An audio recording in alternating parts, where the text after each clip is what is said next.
ಮುಖ್ಯಮಂತ್ರಿ ಸಿದ್ದರಾಮಯ್ಯ ತಮ್ಮ ಸ್ಥಾನಕ್ಕೆ ಇವತ್ತು ರಾಜೀನಾಮೆ ಸಲ್ಲಿಸೋದಕ್ಕಿದ್ದಾರೆ. ಇವತ್ತೇ ಅವರು ರಾಜೀನಾಮೆಯನ್ನು ಸಲ್ಲಿಸ್ತಾರೆ. ನಂತರ ಮುಂದಿನ ಮುಖ್ಯಮಂತ್ರಿ ಆಯ್ಕೆಯ ಪ್ರಕ್ರಿಯೆಗಳು ನಡೆಯೋದಕ್ಕಿದೆ. ಬೆಳಗ್ಗೆ 9 ಗಂಟೆ ಸಚಿವರ ಜೊತೆಗೆ ಬ್ರೇಕ್ಫಾಸ್ಟ್ ಮೀಟಿಂಗ್ ನಡೆಯೋದಕ್ಕಿದೆ. ಎಲ್ಲ ಸಚಿವರಿಗೆ ಈಗ ಆಹ್ವಾನ ಹೋಗಿದೆ. ಬಂದು ಬಿಡಿ ಅಂತ ನಿನ್ನೆನೆ ಮೆಸೇಜ್ ಕನ್ವೆ ಆಗಿದೆ. ಇವತ್ತು ಸಿದ್ದರಾಮಯ್ಯ ಸಂಪುಟದ ಸಹೋದ್ಯೋಗಿಗಳು, ಕಳೆದ 3 ವರ್ಷಗಳಿಂದ ಅವರ ಸಂಪುಟದ ಸಹೋದ್ಯೋಗಿಗಳು ಇವತ್ತಿನ ಮೀಟಿಂಗ್ ನಲ್ಲಿ ಭಾಗವಹಿಸ್ತಾರೆ. ಒಂದು ರೀತಿಯಲ್ಲಿ ವಿದಾಯದ ಮೀಟಿಂಗ್ ಅದು. ಅದೇ ಮೀಟಿಂಗ್ ನಲ್ಲಿ ಸಚಿವರುಗಳಿಗೆ ವಿದಾಯವನ್ನ, ಅಲ್ವಿದಾವನ್ನ ಹೇಳೋದಕ್ಕಿದ್ದಾರೆ ಮುಖ್ಯಮಂತ್ರಿಯಾಗಿ. ಸಚಿವರು ಕೂಡ ಸಚಿವ ಸ್ಥಾನವನ್ನ ಕಳ್ಕೊಳ್ತಾರೆ. ಯಾರು ಈಗ ಕ್ಯಾಬಿನೆಟ್ ನಲ್ಲಿ ಇದ್ದಾರೋ ಆ ಎಲ್ಲ ಸಚಿವರು ಮಾಜಿಗಳಾಗ್ತಾರೆ. ನೆಕ್ಸ್ಟ್ ಕ್ಯಾಬಿನೆಟ್ ರಚನೆಯಾಗಿ ಅವರು ಕ್ಯಾಬಿನೆಟ್ಗೆ ಬಂದ್ರೆ ಉಂಟು, ಇಲ್ಲ ಅಂತಾದ್ರೆ ಅವರು ಕೂಡ ಮಾಜಿಗಳೇ ಆಗ್ತಾರೆ ಸಿದ್ದರಾಮಯ್ಯ ಅವ್ರ ಜೊತೆಗೆ. ಹೊಸಬರಿಗೆ ಅವಕಾಶ ಅಂತ ಏನಾದರೂ ಮಾಡಿದ್ರೆ ಈಗ ಇರುವಂತ ಕ್ಯಾಬಿನೆಟ್ ನಲ್ಲಿರುವಂತ ಸಚಿವರು ಸಿದ್ದರಾಮಯ್ಯ ಅವರ ಜೊತೆಗೆ ಮಾಜಿಗಳಾಗ್ತಾರೆ.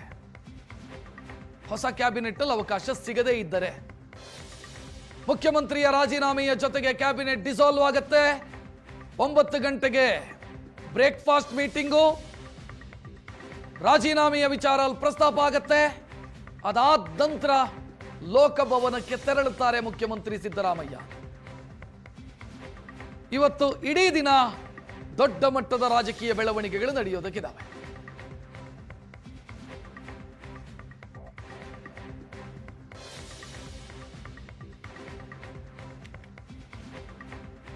ಹೆಚ್ಚಿನ ಡೀಟೇಲ್ ನೀಡೋದಕ್ಕೆ ನಮ್ಮ ಪ್ರತಿನಿಧಿಗಳು ರೆಡಿ ಇದ್ದಾರೆ.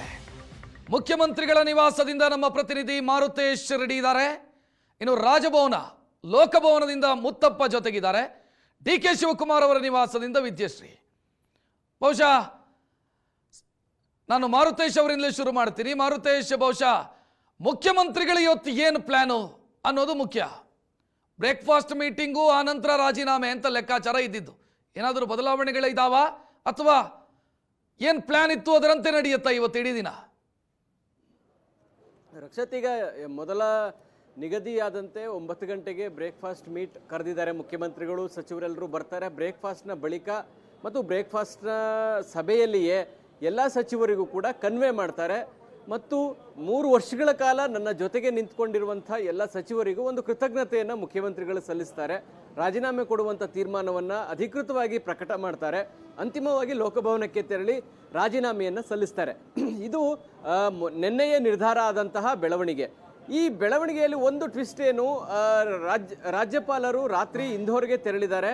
ಹೀಗಾಗಿ ರಾಜ್ಯಪಾಲರ ಅನುಪಸ್ಥಿತಿಯಲ್ಲಿ ರಾಜೀನಾಮೆಯನ್ನು ಸಲ್ಲಿಸ್ತಾರಾ ಇಲ್ವಾ, ಈ ಬಗ್ಗೆ ಒಂದು ಕ್ಲಾರಿಟಿ ಸಿಗ್ತಾ ಇಲ್ಲ. ಆದರೆ ರಾಜಭವನದ ಮೂಲಗಳು ಹೇಳೋ ಪ್ರಕಾರ ರಾಜ್ಯಪಾಲರನ್ನ ಭೇಟಿಯಾಗಿಯೇ ರಾಜೀನಾಮೆಯನ್ನು ಕೊಡಬೇಕು, ರಾಜ್ಯಪಾಲರಿಗೆ ಬೈ ಹ್ಯಾಂಡ್ ರಾಜೀನಾಮೆ ಪತ್ರವನ್ನು ರವಾನಿಸಬೇಕು ಮುಖ್ಯಮಂತ್ರಿಗಳು ಅನ್ನುವಂಥದ್ದು ಇದೆ.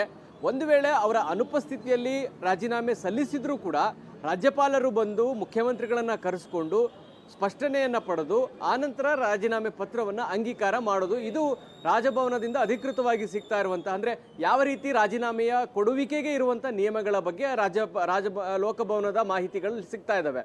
ಸದ್ಯಕ್ಕೆ ಬ್ರೇಕ್ಫಾಸ್ಟ್ ಮೀಟಿಂಗ್ನಲ್ಲಿ ಸಚಿವರಿಗೆ ಕೃತಜ್ಞತೆ ಸಲ್ಲಿಸಿ ಆನಂತರ CLP ಯಾವಾಗ ಮಾಡಬೇಕು ಏನು ಅನ್ನೋದರ ಕುರಿತಾಗಿ ಚರ್ಚೆಗಳು ನಡೆಯುತ್ತೆ. ಸುರ್ಜೇವಾಲಾ ಕೂಡ ಆಗಮಿಸುವಂಥ ಸಾಧ್ಯತೆಗಳಿದ್ದಾವೆ. ಅಂತಿಮವಾಗಿ ಸಿದ್ದರಾಮಯ್ಯನವರ ಪಾಲಿಗೆ ಇದೊಂದು ವಿದಾಯದ ಬ್ರೇಕ್ಫಾಸ್ಟ್ ಮೀಟಿಂಗ್ ಅಂತ ಹೇಳಿದರೆ ತಪ್ಪಾಗ್ಲಿಕ್ಕಿಲ್ಲ. ಎಲ್ಲವೂ ಕೂಡ ಪ್ಲಾನ್ ಪ್ರಕಾರವೇ ನಡೀತಾ ಇದೆ.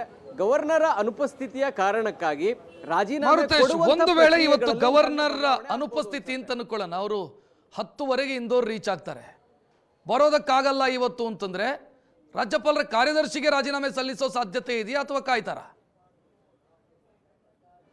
ರಕ್ಷತಿಗೆ ಲೋಕಭವನದ ಅಧಿಕಾರಿಗಳು ಖಚಿತವಾಗಿ ಹೇಳೋ ಪ್ರಕಾರ CM ರಾಜೀನಾಮೆ ಕೊಡ್ತೀನಿ ಅಂತ ಹೇಳಿದ್ರೆ ನಾವು ಅದನ್ನು ಇಸ್ಕೊಳ್ಳದೆ ಇಗ್ನೋರ್ ಮಾಡೋದಕ್ಕಂತೂ ಬರೋದಿಲ್ಲ.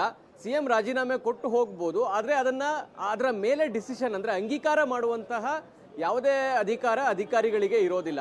CM ರಾಜೀನಾಮೆಯನ್ನು ಕೊಟ್ಟಿದ್ದಾರೆ, ರಾಜ್ಯಪಾಲರು ಬಂದು CM ಅನ್ನ ಮತ್ತೆ ಕರೆಸಿಕೊಂಡು ಕ್ಲಾರಿಫಿಕೇಶನ್ ತೆಗೆದುಕೊಂಡ ಮೇಲೆ ರಾಜೀನಾಮೆ ಅಂಗೀಕಾರ ಆಗುತ್ತೆ. ಇದು ರಾಜೀನಾಮೆಯ ಪ್ರಕ್ರಿಯೆಗೆ ಇರುವಂಥ ನಿಯಮ ಅಂತೇಳಿ ಲೋಕಭವನದ ಅಧಿಕಾರಿಗಳು ಅಧಿಕೃತವಾಗಿ ಹೇಳಿದ್ದಾರೆ. ಹೀಗಾಗಿ ರಾಜ್ಯಪಾಲರು ಬರುವ ತನಕ ಮುಖ್ಯಮಂತ್ರಿಗಳು ಕಾಯ್ತಾರಾ ಅಥವಾ ರಾಜ್ಯಪಾಲರ ಕಾರ್ಯದರ್ಶಿಗೆ ಹೋಗಿ ರಾಜೀನಾಮೆಯನ್ನು ಕೊಟ್ಟು ಬರ್ತಾರ? ಈ ವಿಚಾರದ ಬಗ್ಗೆ ಒಂದು ಸಣ್ಣ ಗೊಂದಲ ಇದೆ. ಬಹುಶಃ ಬ್ರೇಕ್ಫಾಸ್ಟ್ ಮೀಟಿಂಗ್ನ ಬಳಿಕ ಒಂದು ಕ್ಲಾರಿಟಿಯನ್ನು ಸಿಗಬಹುದು. ಯಾಕಂದರೆ ಮುಖ್ಯಮಂತ್ರಿಗಳು ಈಗಾಗಲೇ ತೀರ್ಮಾನ ಮಾಡಿ ಆಗಿದೆ, ಎಲ್ಲರನ್ನು ಬ್ರೇಕ್ಫಾಸ್ಟ್ಗೆ ಕರೆದಿದ್ದಾರೆ, ವಿದಾಯವನ್ನು ಕೂಡ ಹೇಳ್ತಾ ಇದ್ದಾರೆ. ಇಂಥ ಸಂದರ್ಭದಲ್ಲಿ ರಾಜ್ಯಪಾಲರನ್ನು ಕಾಯ್ದು ಕೂತ್ಕೊಳ್ಳುವಂಥ ಪರಿಸ್ಥಿತಿಯಲ್ಲಿ ಮುಖ್ಯಮಂತ್ರಿಗಳು ಇದ್ದಂಗೆ ಏನು ಕಾಣಿಸ್ತಾ ಇಲ್ಲ. ರಾಜ್ಯಪಾಲರು ಬಂದ ಮೇಲೆ ಅವರು ಅಂಗೀಕಾರ ಮಾಡಿಕೊಳ್ಳಿ, ನಾನು ರಾಜೀನಾಮೆ ಕೊಟ್ಟು ಬರ್ತೀನಿ ಅಂತ ಹೇಳಿದ್ರೆ ಆ ತೀರ್ಮಾನವನ್ನು ಸಿದ್ದರಾಮಯ್ಯವರು ತೆಗೆದುಕೊಳ್ಬೋದು. ಸದ್ಯಕ್ಕೆ ಲೋಕಭವನದ ಅಧಿಕಾರಿಗಳಿಗೆ ನೀಡಿರುವಂಥ ಮಾಹಿತಿಯ ಪ್ರಕಾರ ಮಧ್ಯಾಹ್ನದ ಬಳಿಕ ಬರ್ತೀವಿ ಅಂತ ಹೇಳಿದ್ದಾರೆ. ಹತ್ತಿರ 3 ಗಂಟೆ 3.5 ತಾಸಿಗೆ ಮುಖ್ಯಮಂತ್ರಿಗಳು ಲೋಕಭವನಕ್ಕೆ ತೆರಳಿ ರಾಜೀನಾಮೆಯನ್ನು ಸಲ್ಲಿಸೋದು. ಇದು ಆಸ್ ಪರ್ ಪ್ಲಾನ್ ಪ್ರಕಾರ ನಡೆಯುವಂಥ ಲಕ್ಷಣಗಳೇ ಕಾಣಿಸ್ತಾ ಇದೆ. ರಕ್ಷತ್, ಸೊ ಇಲ್ಲಿ ಬ್ರೇಕ್ಫಾಸ್ಟ್ ಮೀಟಿಂಗ್ನಲ್ಲಿ ಯಾವುದೇ ಬದಲಾವಣೆಗಳಿಲ್ಲ, ಟೈಮ್ನಲ್ಲಿ ಯಾವುದೇ ಬದಲಾವಣೆ ಇಲ್ಲ, 9 ಗಂಟೆಗೆ ಯಥಾ ಪ್ರಕಾರ ನಡೆಯುತ್ತೆ. ಹೌದು, ಬ್ರೇಕ್ಫಾಸ್ಟ್ನಲ್ಲಿ ಯಾವುದೇ ಬದಲಾವಣೆ ಇಲ್ಲ. ಎಲ್ಲ ಸಚಿವರುಗಳಿಗೆ ಈಗಾಗಲೇ ಕನ್ವೆ ಮಾಡಲಾಗಿದೆ. ಎಲ್ಲ ಸಚಿವರುಗಳು ಬ್ರೇಕ್ಫಾಸ್ಟ್ಗೆ ಬರ್ತಾರೆ.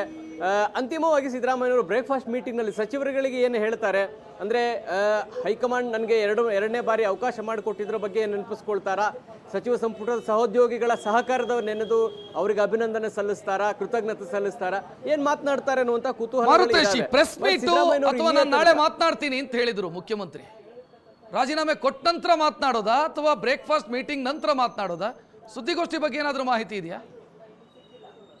ಬಟ್ CM ಕಚೇರಿಯಿಂದ ಅಧಿಕೃತವಾಗಿ ಯಾವಾಗ ಅನ್ನುವಂಥದ್ದು ಇನ್ನೂ ಕೂಡ ನಿಗದಿ ಆಗಿಲ್ಲ. ರಕ್ಷತ್, ಬಹುಶಃ ರಾಜೀನಾಮೆ ಕೊಟ್ಟು ಬಂದ ಬಳಿಕ ಸುದ್ದಿಗೋಷ್ಠಿ ನಡೆಸುವಂತಹ ಸಾಧ್ಯತೆಗಳೇ ಜಾಸ್ತಿ ಕಾಣಿಸ್ತಾ ಇದ್ದಾವೆ ಆಸ್ ಪರ್ ನೋಡಿದ್ರೆ. ಯಾಕಂದ್ರೆ ಈಗ ಬ್ರೇಕ್ಫಾಸ್ಟ್ ಮೀಟಿಂಗ್ ಆದ ಬಳಿಕ ತಮ್ಮ ಆಪ್ತರ ಜೊತೆಗೂ ಕೂಡ ಮುಖ್ಯಮಂತ್ರಿಗಳು ಸಮಾಲೋಚನೆ ನಡೆಸೋರಿದ್ದಾರೆ. ಹೀಗಾಗಿ ಅಧಿಕೃತವಾಗಿ CM ಕಚೇರಿಯಿಂದ ಸುದ್ದಿಗೋಷ್ಠಿಯ ಬಗ್ಗೆ ಇಲ್ಲಿಯ ತನಕ ಯಾವುದೇ ಮಾಹಿತಿಗಳು ಲಭ್ಯ ಆಗಿಲ್ಲ. ನಿನ್ನೆ ಮುಖ್ಯಮಂತ್ರಿಗಳಿಗೆ ಮಾತನಾಡಿಸುವಂತ ಪ್ರಯತ್ನ ಮಾಡಿದಾಗ ಅವರು ಹೇಳಿದ್ದಾರೆ, ನಾಳೆ ಎಲ್ಲವನ್ನೂ ಡೀಟೇಲ್ ಆಗಿ ಮಾತನಾಡ್ತೀನಿ ಅಂತ. ಅದು ರಾಜಭವನಕ್ಕೆ ಅಂದ್ರೆ ಲೋಕಭವನಕ್ಕೆ ತೆರಳುವ ಮುನ್ನ ಮಾತನಾಡ್ತಾರಾ ಅಥವಾ ರಾಜೀನಾಮೆ ಕೊಟ್ಟು ಬಂದ ಮೇಲೆ ಮಾತನಾಡ್ತಾರಾ? ಇನ್ನೂ ಕೂಡ ಸ್ಪಷ್ಟವಾಗಿ ಏನು ಮಾಹಿತಿಗಳು CM ಕಚೇರಿಯಿಂದ ಲಭ್ಯ ಇಲ್ಲ. ರಕ್ಷತ್, ಎಸ್ ಮಾರುತೇಶ್, ಹಾಗೆ ಸಂಪರ್ಕದಲ್ಲಿರಿ.